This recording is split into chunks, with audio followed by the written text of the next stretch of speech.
not a question of remembering all these things whenever I am eating an apple or whenever I am eating my lunch. Viete, a nejde o to, aby som si všetko toto pripomenul a držal v hlave, kedykoľvek jem jablčko alebo obed. But this becomes then a natural thing in me. Ale mne sa to stáva takou prirodzenou vecou. If it becomes a natural thing in me, blaspheming God and taking drugs, ak sa mi stane prirodzenou vecou preklínanie Boha a branie drog, if it becomes a natural thing in me being dependent on drinking, ak sa mi prirodzenosťou stane byť závislý na pití, it becomes a natural thing in me thanking God and eating by faith. alebo sa mi stane prirodzenou vecou ďakovať Bohu a jedenie vo viere, s vierou. And take another example. A dajme si ďalší príklad. It is how to use money. Ako užívať peniaze. And I take this precisely also cited by 2 Corinthians 9:8. A beriem si citáciu z 2. listu Korinťanom 9:8. Where God is promising an abundance of good things in my needs. A hovorí sa tu, že Boh má moc v našich potrebách rozmnožiť všetky veci. Now what does it mean, an abundance of God? Čo to znamená mať úplný nadbytok, úplný dostatok v Bohu? Well, I can live having what I need. To znamená, že môžem žiť a mať všetko, čo potrebujem. If I need 50 euro, I have 50 euro. Ak potrebujem 50 eur, budem mať 50 eur. But I can live without having the needs I need. Ale môžem žiť bez toho, aby som mal potreby, ktoré mám. If I need 50 euro, I have 30 euro. Ak potrebujem 50, mám 30. Or I can live in abundance. Alebo môžem žiť v nadbytku. So if I need 50 euro, I have 100 euro. To znamená, že potrebujem 50, ale mám 100. Now, we thank God that the majority are living in abundance. Ďakujeme Bohu za to, že väčšina žije v nadbytku. Living in abundance, it means I have more than I need. Žiť v nadbytku znamená, že mám viac, ako potrebujem. I have many things that I never use them. Mám veľa vecí, ktoré nikdy nepoužijem. If, for example, you look at your jewelry box, you will find many things that you never wear, that you never use. Keď sa napríklad pozriete do svojej šperkovnice, máte tam veľa vecí, ktoré ste si nikdy nedali, ktoré bežne nenosíte. But they are there. Ale sú tam. And I am ready to go to court for a ring. A ja som ochotný sa súdiť kvôli prsteniu. Now you see, God said, don't worry, I will give you an abundance in your needs. A Boh nám hovorí, neznepokojuj sa, ja ti dám nadbytok v tvojich potrebách. God is a God of abundance. Lebo Boh je Bohom nadbytku. Well, when the prophet says in the Old Testament that in the Messianic era, mountains will flow with milk. Prorok hovorí, že v mesiánskych časoch vrchy budú pretekať mliekom.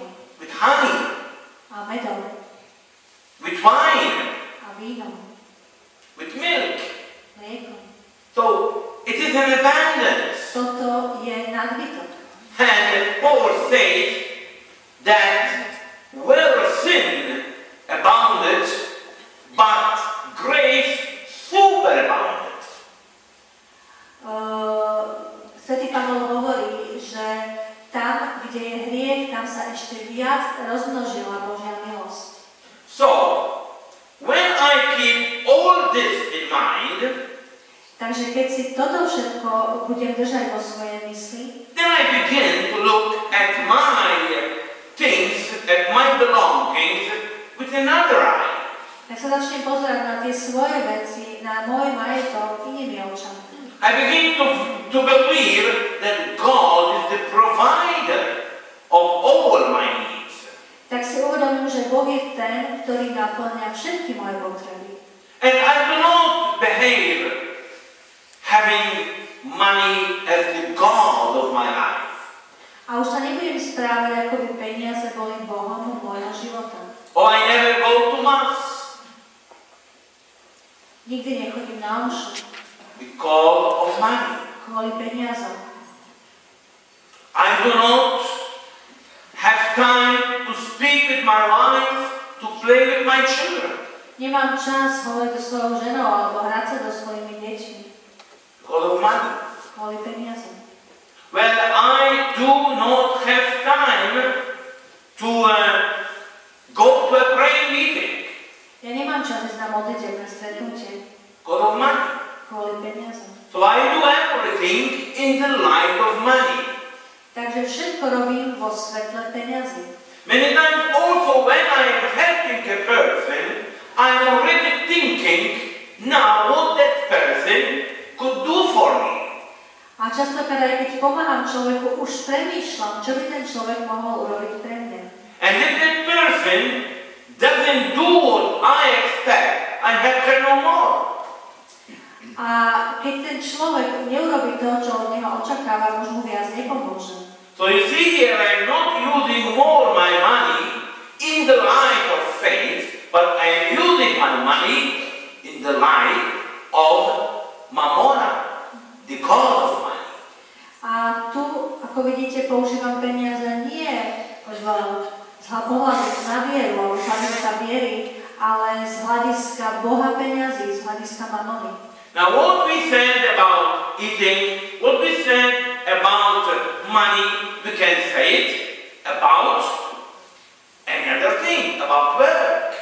Čo sme hovorili o peniazoch alebo o jedení, môžeme hovoriť o ktorejkoľvek inej veci, napríklad o práci. About relationships. Alebo o vzťahoch.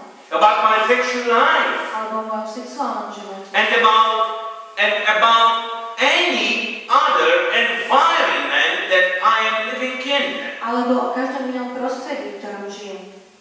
So faith is not just coming in front of the Eucharist, participating to Mass, saying the Rosary, and that's it.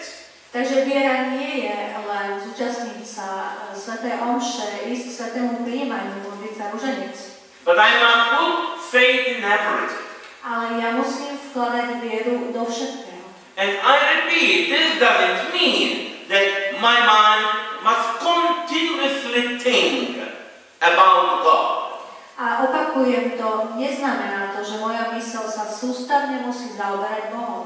We try to do it, but we never manage to do it. Snažíme sa o to, ale nikdy sa nám to nepodarí. That will be only when we are in heaven. To sa bude diať, až keď budeme v nebi. When my mind will think about nothing else, if not only God. Lebo tam moja myseľ nebude myslieť na nič iné, iba priamo na Boha. But once we are here, we must think also about our body. Ale kým sme tu, musíme premýšľať aj nad svojím telom. And when Jesus gave us the Our Father, He Himself told us to ask God to give us our daily bread. A keď nás Ježiš naučil modlitbu Otče náš, On sám nám povedal, aby sme prosili Boha, aby nám dal náš každodenný chlieb. So He told us Himself to look at the Father also as the provider of Him who is taking care of our material things. Takže On sám nás učil pozerať na Otca ako na toho, ktorý sa o nás stará a žiadať od Neho to, aby zabezpečil aj naše materiálne